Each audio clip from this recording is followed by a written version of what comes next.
Bismillahirrahmanirrahim. Assalamualaikum warahmatullahi wabarakatuh. Sahabat Al-Quran yang berbahagia, hari ini insya Allah kita akan mempelajari ayat-ayat Al-Quran tentang manusia. Tema yang akan kita bahas adalah tentang manusia dan kematian. Bagian yang kedua, mohon dapat mengikutinya sampai selesai.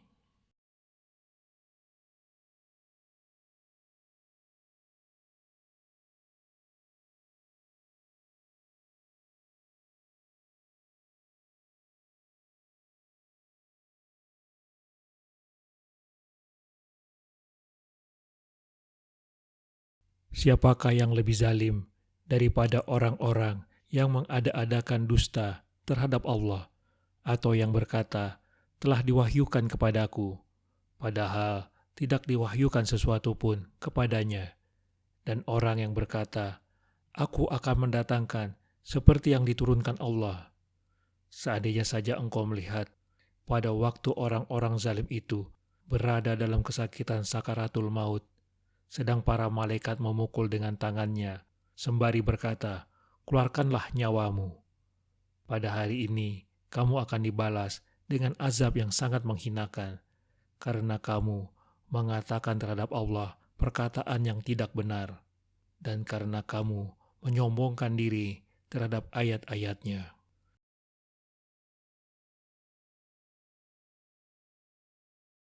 Dialah yang telah menciptakan langit dan bumi dalam 6 masa, serta sebelum itu arasnya di atas air. Penciptaan itu dilakukan untuk menguji kamu, siapa di antara kamu yang lebih baik amalnya. Sungguh, jika engkau Nabi Muhammad berkata, sesungguhnya kamu akan dibangkitkan setelah mati, niscaya orang-orang kafir akan berkata, ini Al-Quran tidak lain kecuali sihir yang nyata.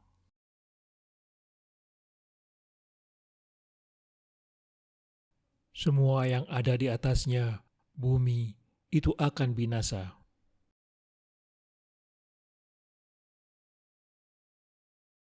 Akan tetapi, wajah zat Tuhanmu yang memiliki kebesaran dan kemuliaan tetap kekal.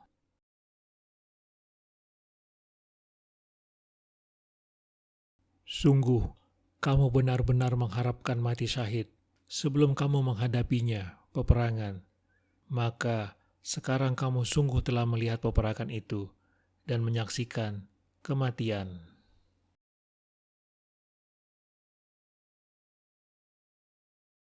Tidaklah tobat itu diterima Allah bagi orang-orang yang melakukan keburukan, sehingga apabila datang ajal kepada seorang di antara mereka, barulah dia mengatakan, saya benar-benar bertobat sekarang. Tidak pula bagi orang-orang yang meninggal dunia, sementara mereka di dalam kekufuran.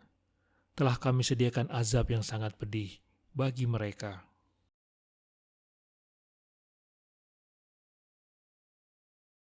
Dialah penguasa mutlak di atas semua hambanya, dan dia mengutus kepadamu malaikat-malaikat penjaga, sehingga apabila kematian datang kepada salah seorang di antara kamu, malaikat-malaikat kami mencabut nyawanya, dan mereka tidak melalaikan tugasnya.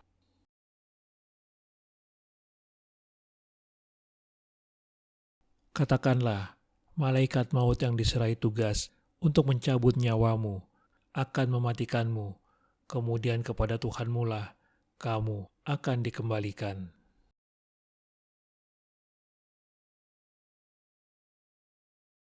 Demikianlah keadaan orang-orang kafir itu, hingga apabila datang kematian kepada seseorang dari mereka, dia berkata, ya Tuhanku, kembalikanlah aku ke dunia.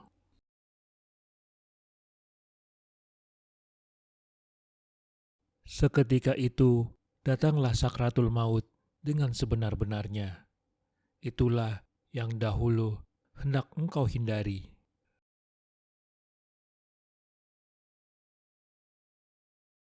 Infakkanlah sebagian dari apa yang telah kami anugerahkan kepadamu sebelum kematian datang kepada salah seorang di antaramu.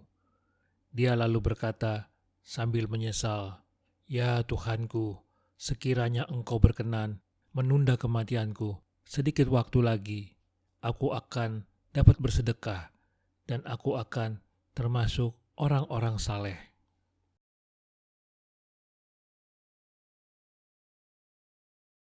Yaitu yang menciptakan kematian dan kehidupan untuk menguji kamu, siapa di antara kamu yang lebih baik amalnya. Dia Maha Perkasa, lagi Maha Pengampun.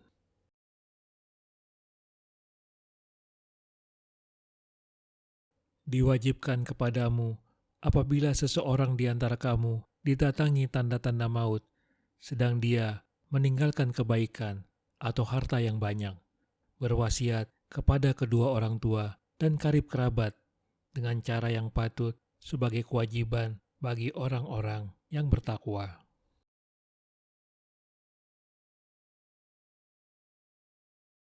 Wahai orang-orang yang beriman, persaksian di antara kamu apabila telah datang kepada salah seorang di antara kamu tanda-tanda kematian, sedangkan dia akan berwasiat, adalah dua orang yang adil di antara kamu, atau dua orang selain kamu, non-muslim.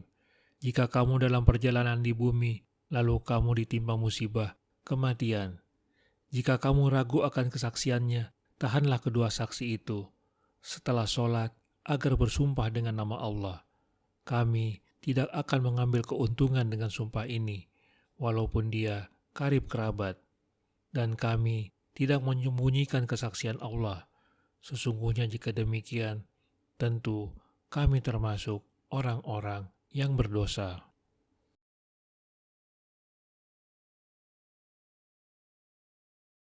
Wahai manusia, sesungguhnya engkau telah bekerja keras menuju pertemuan dengan Tuhanmu, maka engkau pasti menemuinya.